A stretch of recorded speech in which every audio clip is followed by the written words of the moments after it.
आणि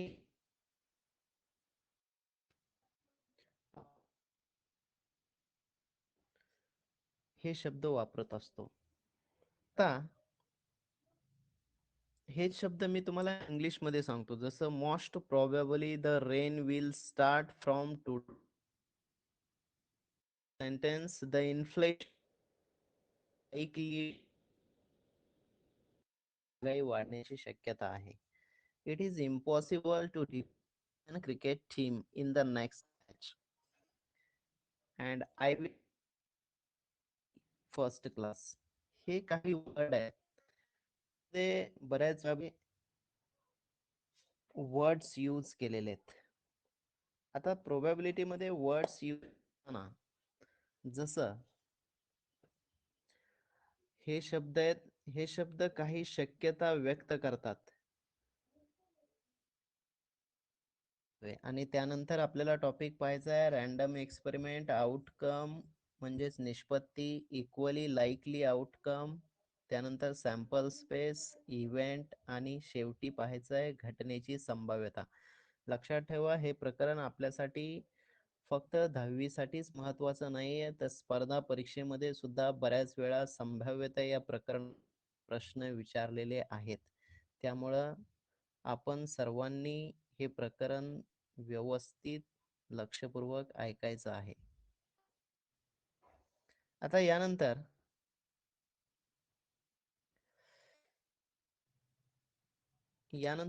पाहायचंय ते म्हणजे रॅन्डम एक्सपेरिमेंट्स. सर्वप्रथम आपल्याला प्रकरण पाहायचंय ते म्हणजे प्रोबॅबिलिटी. आणि या प्रकरणामध्ये आपल्याला काही महत्वाची एक्झाम्पल पण पाहायची आहेत, ज्याला आपण मराठीमध्ये संभाव्यता असं म्हणतो. Probability means there are some words which is used in our daily conservation, means probable, maybe, impossible, sure, nearly 50-50. So all these words we can use in the daily conservation. So संभवता, बहुतेक, अशक्य, निश्चित, जवळपास आणि 50-50 असे काही शब्द आहेत ते आपण नेहमी वापरत असतो.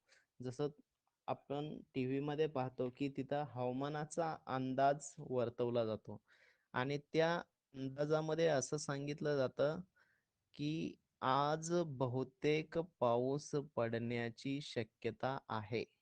म्हणजे ती एक शक्यता असते. बऱ्याच वेळा असं होतं की हवामानाचा अंदाज टीव्ही वरती सांगितला जातो पण पाऊस गायब होतो. बरोबर आहे. पण तो एक अंदाज आहे, ती एक संभाव्यता आहे. लक्षात ठेवा, एक प्रोबॅबिलिटी आहे. लक्षात आलं?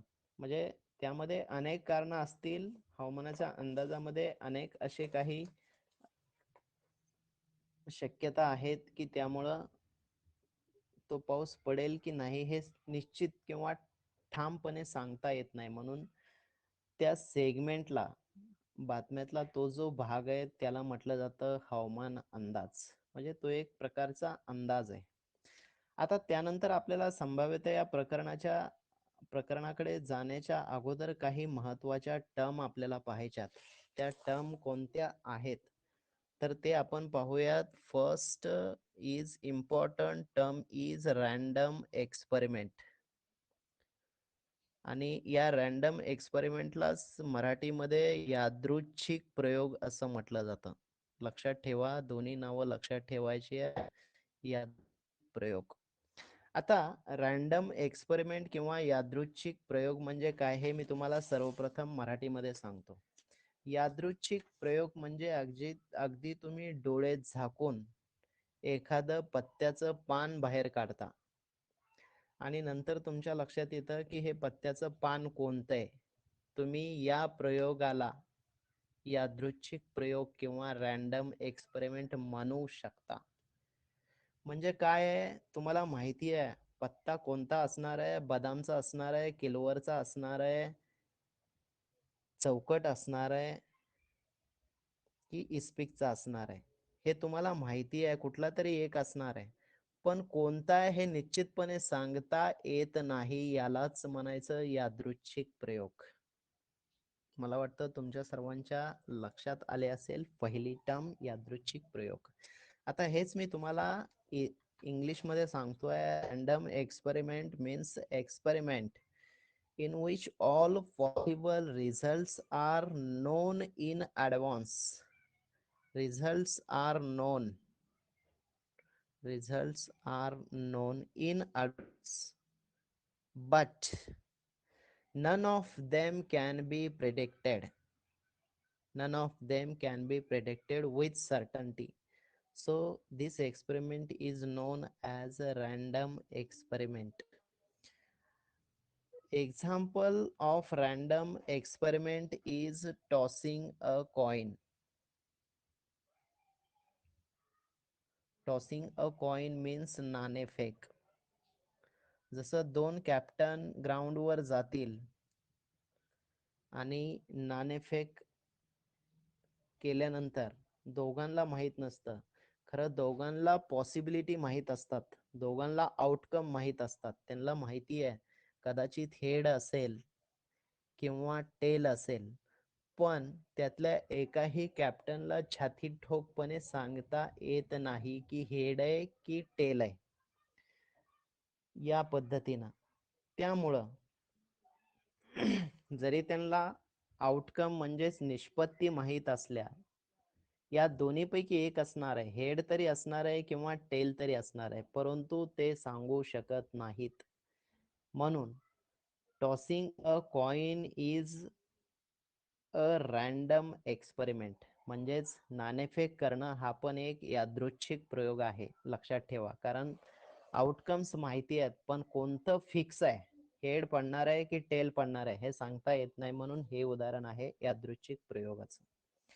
त्यानंतर आपण पाहूयात, अशी अनेक उदाहरणं आपल्याला रँडम एक्सपेरिमेंट मध्ये पाहायची आहेत, पण त्याच्या पुढची टर्म आता आपण पाहूयात आणि ती टर्म आहे आउटकम.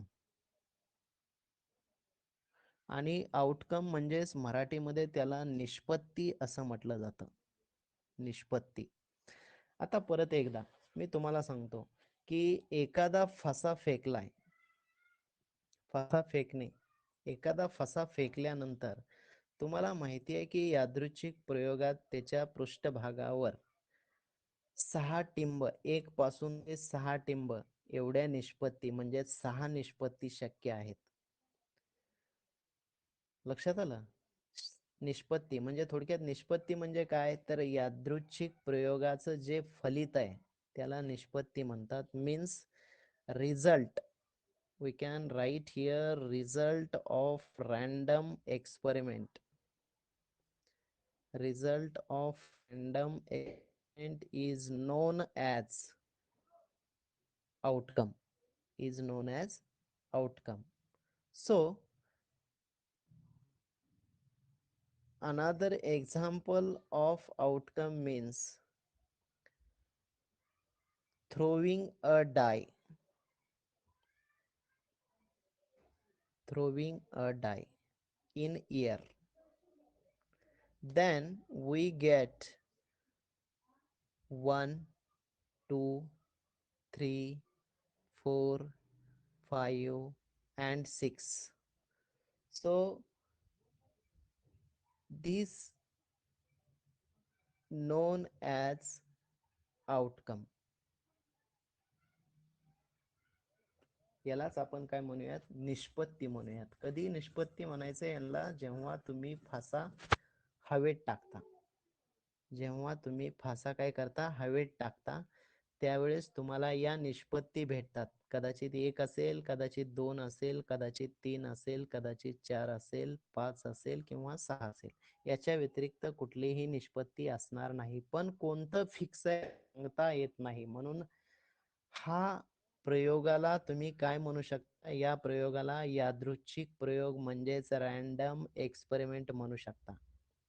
सो अजून एक एक्झाम्पल निष्पत्तीचं तुम्हाला घेता येईल, नाणेफेक. नाणेफेकलाच आपण काय म्हणतो इंग्लिशमध्ये, tossing a coin. Tossing a coin. आता कॉइन टॉस केल्यानंतर तुम्हाला एकतर हेड असेल किंवा टेल असेल. सो हेड आणि टेल हे झाले नाणेफेक केल्यानंतरचे आउटकम, म्हणजेच निष्पत्ती. म्हणजेच काय झालं? निष्पत्ती. हा झाला दुसरा टर्म. त्यानंतर आहे equally likely outcome. Another term is equally likely outcome. आता इक्वली लाईकली आउटकमलाच मराठीमध्ये शब्द आहे समसंभाव्य निष्पत्ती. समसंभाव्य निष्पत्ती. समसंभाव्य निष्पत्ती म्हणजे काय? जर आपण एक फासा फेकला तर फासाच्या वरच्या पृष्ठभागावर 1 2 3 4 5 6 यापैकी एक संख्या मिळण्याची शक्यता, सर्व कुठलीही संख्या मिळण्याची शक्यता या समान असतात, म्हणून त्याला म्हणायचं समसंभाव्य निष्पत्ती. Okay. So is an equally likely outcome if a die is thrown any of the numbers from 1 2 3 4 5 6 may appear on the upper face. So it means that each number is equally likely to occur. म्हणजे की एक असू शकेल, दोन असू शकेल किंवा सहा, यापैकी ज्यावेळेस तुम्ही फासा टाकता कुठलीही संख्या असण्याची शक्यता ही समान असते, म्हणून इक्वली त्याला म्हटलं जातं इक्वली लाईकली आउटकम.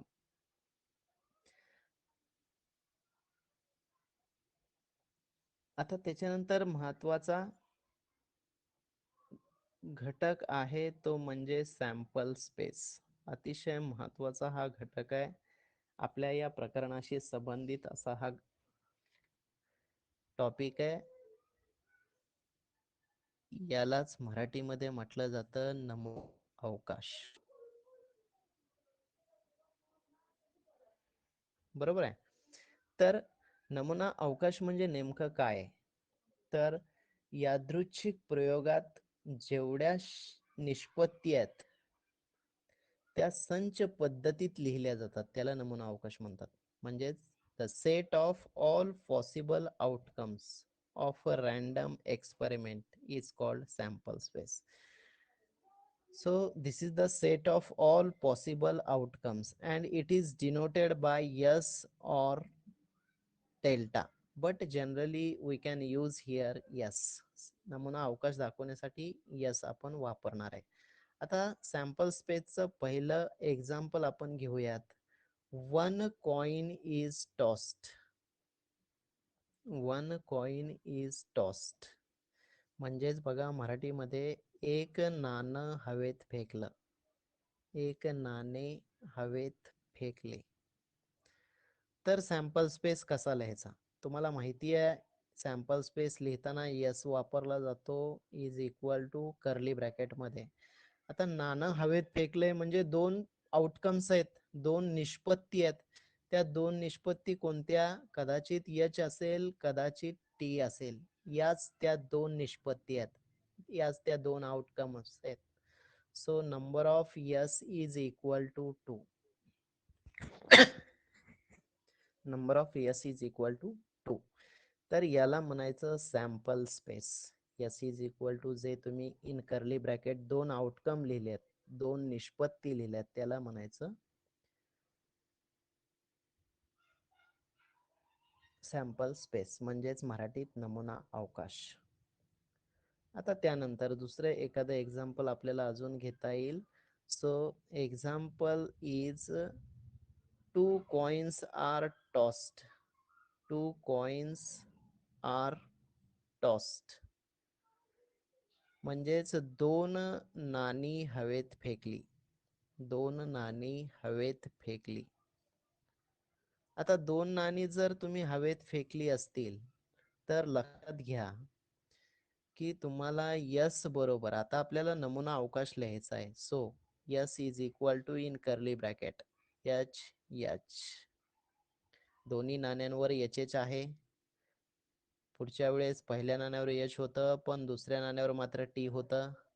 तिसऱ्या वेळेस पहिल्या नाण्यावर टी होतं पण दुसऱ्या नाण्यावर यश होतं आणि शेवटच्या प्रयोगात असं झालं की दोन्ही नाण्यावर टी टी होतं. म्हणजेच नंबर ऑफ यस बरोबर 4. म्हणजेच किती घटक आहेत? 1, 2, 3 आणि 4. म्हणून नंबर ऑफ यस किती लिहिलं? 4. हे घटक आहेत किंवा त्याला आपण सॅम्पल पॉइंट म्हणतो. So there are 4 sample points. That's why we can write here number of years is equal to 4. So this is another example of sample space. Then अशी कितीतरी example आहेत. 3 coins are tossed. Then another example we can write here 3 coins are tossed. 3 coins are tossed. सर्वांनी इकडे लक्ष द्या आता. 3 coin toss केल्यानंतर आपण हे लक्षात ठेवायचं कसं ते पण पाहणार आहे. 3 coins are tossed म्हणजेच 3 नाणी हवेत फेकली. 3 नाणी हवेत फेकली. आता 3 नाणी हवेत फेकल्यानंतर यस बरोबर आपल्याला लिहायचं आहे. तर यस बरोबर इन कर्ली ब्रॅकेट. आता तुम्हाला सर्वांना माहिती आहे की 2 नाणी हवेत फेकल्यानंतर आपण काय लिहितो? एच एच, त्यानंतर एच टी, त्यानंतर टी एच आणि नंतर लिहितो टी टी. बरोबर आहे. हे सॅम्पल पॉइंट आहेत कधीचे? ज्यावेळेस 2 नाणी हवेत फेकली जातात त्यावेळेस तुम्ही हे सॅम्पल पॉइंट लिहिता. आता हीच सॅम्पल पॉइंट परत एकदा रिपीट करा. एच एच, एच टी, जागा कमी आहे म्हणून मी खाली लिहितोय टी एच आणि शेवटचा आहे तो टी टी. असे मी 2 नाणी हवेत फेकलेली 2 वेळा रिपीट केलं. आता लक्षात ठेवा पहिले 4 जे सॅम्पल पॉइंट आहेत त्याच्या अगोदर एच लिहा आणि नंतरचे जे 4 आहेत त्याच्या नंतरचे जे 4 सॅम्पल पॉइंट आहेत त्याच्या अगोदर टी 4 वेळा लिहा.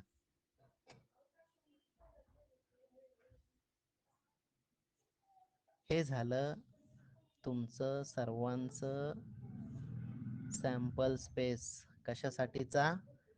3 कॉइन्स ज्यावेळेस तुम्ही टॉस करता त्यावेळेचा हा सॅम्पल स्पेस असेल. चला काउंट करूयात किती सॅम्पल पॉइंट आहेत. एकूण 1, 2, 3, 4, 5, 6, 7, 8. Okay. So number of S is equal to 8.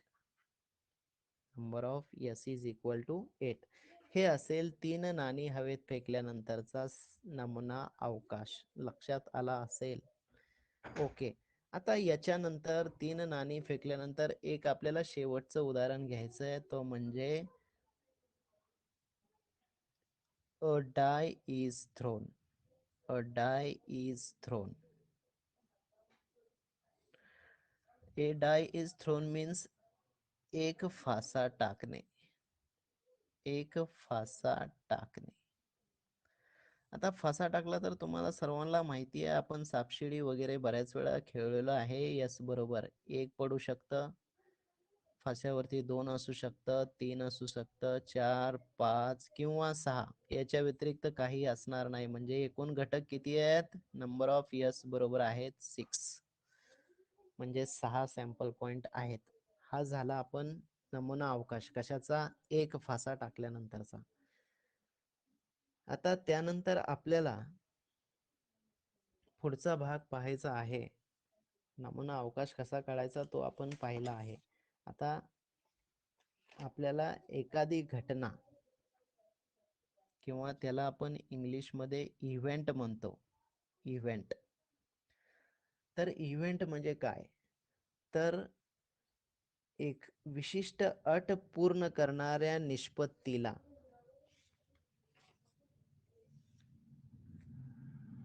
विशिष्ट अट पूर्ण करणाऱ्या निष्पत्तीला अपेक्षित निष्पत्ती म्हणतात आणि अपेक्षित निष्पत्तीच्या संचाला घटना असं म्हणतात.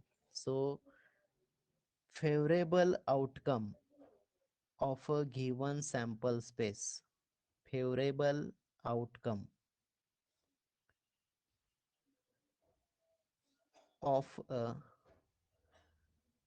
given sample space, given sample space is known as event.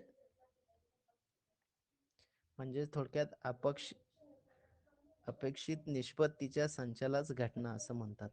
बरोबर आहे. या घटना या नेहमी सॅम्पल स्पेसवर आधारित असतील.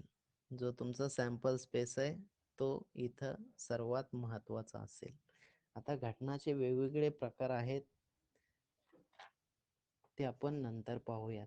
पण आता प्रोबॅबिलिटी या घटनांची कशी कॅल्क्युलेट केली जाते. सो हा आपला लास्ट टॉपिक आहे, प्रोबॅबिलिटी ऑफ ॲन इव्हेंट. हा प्रश्न तुम्हाला परीक्षेला विचारला जातो आणि याला मराठीमध्ये म्हटलं जातं घटनेची संभाव्यता. याचं एक एक्झाम्पल आपण आता सोडवणार आहोत.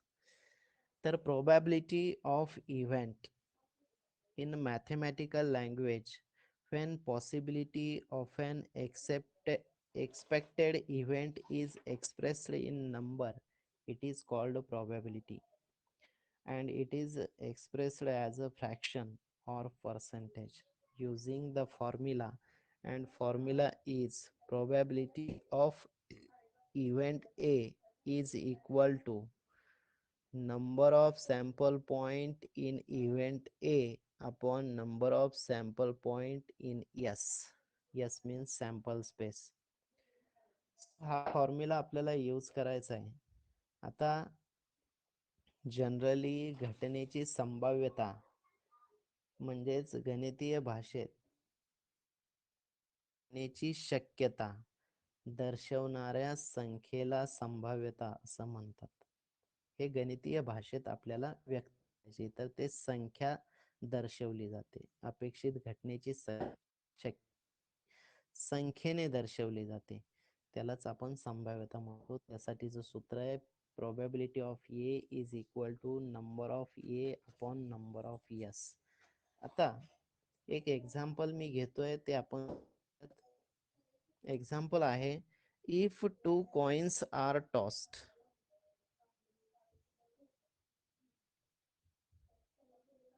If two coins are tossed. So we know that if two coins are tossed means दोन नाणी फेकली, दोन नाणी हवेत फेकली. दोन नाणी हवेत फेकली तर तुमचा नमुना अवकाश काय येणार आहे?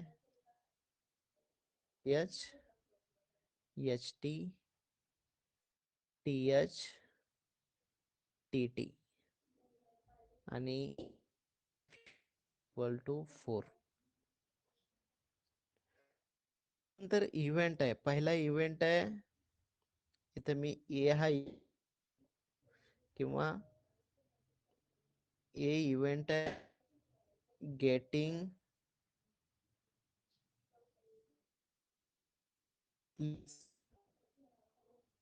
वन. म्हणजेच हा इव्हेंट काय आहे तो मराठीत लिहितो मी असा आहे. तोच इव्हेंट परत एकदा मराठीत लिहितोय, कमीत कमी एक छाप मिळणे. कमीत कमी एक छाप मिळणे. कमीत कमी एक छाप मिळणे हा तो इव्हेंट आहे किंवा घटना आहे. आता कमीत कमी एक छाप मिळणे म्हणजे बघा एकदा S H H H T यामध्ये कमीत कमी तुम्हाला एक एक हेड